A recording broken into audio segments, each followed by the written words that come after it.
Ummu Sulaim റളിയല്ലാഹു അൻഹ, Ummu Sulaim ബീവി 10 വയസ്സായ മോൻ അനസ് എന്നവരുടെ കൈ പിടിച്ചിട്ട് പുണ്യനബിയുടെ മുമ്പിൽ വന്നിട്ട് പറഞ്ഞു, യാ റസൂലല്ലാഹ്, തിരുദൂതരേ, അല്ലാഹുവിന്റെ റസൂലേ,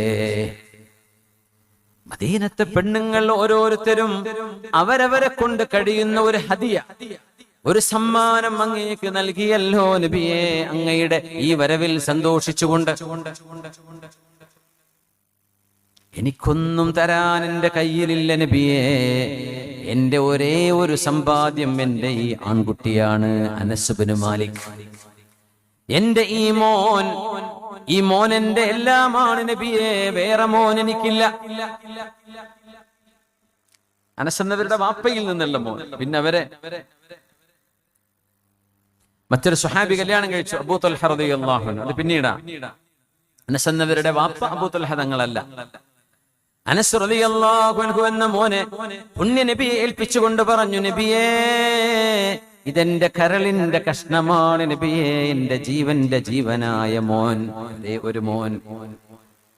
ഒന്നും എന്റെ കയ്യിൽ അങ്ങേക്ക് തരാനില്ല നബിയേ, എന്റെ മോൻ അനസ് ഇബ്നു മാലിക്, അങ്ങേക്ക് ഞാൻ അങ്ങയുടെ ഖിദ്മത്തിന്, അങ്ങയുടെ വീട്ടിൽ അങ്ങയെ സഹായിക്കാൻ, അങ്ങേക്ക് ഖാദിമായി ഞാനൊന്ന് തന്നോട്ടെയോ, എന്റെ മോനെ ഒന്ന് സ്വീകരിച്ചേക്കണേ. അങ്ങനെ പുണ്യനബി വീട്ടിലേക്ക് സ്വീകരിച്ചു വരുത്തിയ മോനാണ്. പുണ്യനബിക്ക് 10 കൊല്ലം തങ്ങൾ വഫാത്താകുന്നവരെ സേവനം ചെയ്ത സുഹാബി, 10 വർഷം ഹബീബിന് സേവനം ചെയ്ത് തങ്ങൾ വഫാത്താകുമ്പോൾ 20 വയസ്സ് മാത്രം പ്രായമുണ്ടായിരുന്ന അനസ് ഇബ്നു മാലിക് റളിയല്ലാഹു അൻഹു.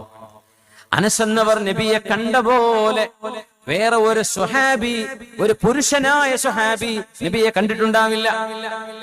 ശരിയല്ലേ? അവിടുത്തെ ഭാര്യമാർ കണ്ടിട്ടുണ്ടാവും.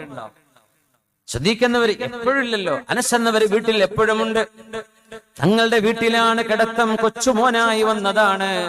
ആ മോൻ ഹബീബിന്റെ കൂടെ യാത്രകളിലുണ്ട്, വീടിലുണ്ട്. പുണ്യ നബി തങ്ങളുടെ കൂടെ മസ്ജിദിലുണ്ട്.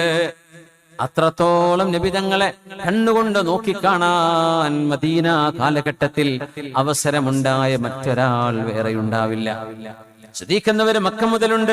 അതല്ല, മദീന കാലഘട്ടം ഹബീബിന്റെ വിജയത്തിന്റെ നാന്തി കുറിച്ച ഹിജ്റ മുതൽ തങ്ങൾ വഫാത്താകുന്നവരെ ഹബീബിന്റെ വീട്ടിലെ ഖാദിമായി ജോലി ചെയ്ത മോനാണ് അനസ് ഇബ്നു മാലിക് റളിയല്ലാഹു അൻഹു.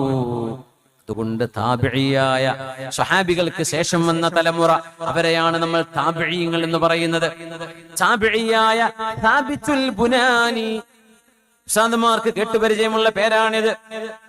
ഔലിയാക്കന്മാർ അറിയപ്പെടുന്ന മഹാൻ, റബ്ബാനിയായ ആലിം, മുഹദ്ദിസായ മഹാൻ സാബിത്തുൽ ബുനാനി റഹ്മത്തുള്ളാഹി അലൈഹി. ഈ അനസ് ഇബ്നു മാലിക് എന്നവരെ കാണുമ്പോൾ അനസ് എന്നവരെ നോക്കി പറയുകയാണ്, അഅ്തുനി ഐനൈക, അഅ്തുനി ഐനൈക അല്ലതി റഅയ്ത ബിഹിമാ റസൂലല്ലാഹ് ഹത്താ ഉഖബ്ബില. അനസ് ഇബ്നു മാലിക്, അങ്ങയുടെ ആ 2 കണ്ണുകൾ എനിക്കൊന്ന് തരണേ. എത്രയാണ് ആ കണ്ണുകളെ കൊണ്ട് ഹബീബിനെ അങ്ങ് കണ്ടത്? ആ കണ്ണുകളൊന്ന് തരണേ, ഞാൻ ആ കണ്ണുകളിൽ ഒന്ന് ഉമ്മ വെക്കട്ടെ എന്ന് പറഞ്ഞ അബിയാണ് സാബിത്തുൽ ബുനാനി റഹ്മത്തുള്ളാഹി തആല അലൈഹി. സ്വഹാബിയായ അനസ് എന്നവരെ കാണുമ്പോൾ ആ കണ്ണുകളെ ഓർക്കുകയാണ്. ഹബീബിനെ കണ്ട കണ്ണുകളല്ലയോ ഇത്? ഹബീബിനെ കണ്ട കണ്ണുകളല്ലയോ ഇത്? മിഖ്ദാദ് ഇബ്നുൽ അസ്വദ് റളിയല്ലാഹു അൻഹുവിനോട് സഹാബിമാരിൽപ്പെട്ട മിഖ്ദാദ് എന്നവരോട് താബിഈങ്ങൾ പറഞ്ഞിട്ടുണ്ട്, മിഖ്ദാദേ, തൂബാ ലിഐനൈ അല്ലതി റഅതാ ബിഹാ റസൂലല്ലാഹ്, അല്ലതി റഅതാ റസൂലല്ലാഹ്. മിഖ്ദാദേ, നിങ്ങളുടെ ആ 2 കണ്ണുകളുടെ ഒരു ഭാഗ്യമേ, ആ 2 കണ്ണുകളുടെ സൗഭാഗ്യമേ എത്ര തവണ ഹബീബിനെ കാണാൻ ഭാഗ്യമുണ്ടായ കണ്ണുകളാണ് മിഖ്ദാദേ നിങ്ങളുടെ കണ്ണുകളെന്ന് സ്വഹാബിമാരുടെ കണ്ണുകൾ കണ്ടുകൊണ്ട് താബിഈങ്ങൾ അസൂയ പൂണ്ട് പറയുമായിരുന്നു. ഇത് ഹുബ്ബാണ്, ഇത് സ്നേഹമാണ്, ഇത് ഹബീബിനോടുള്ള മഹബ്ബത്താണ്.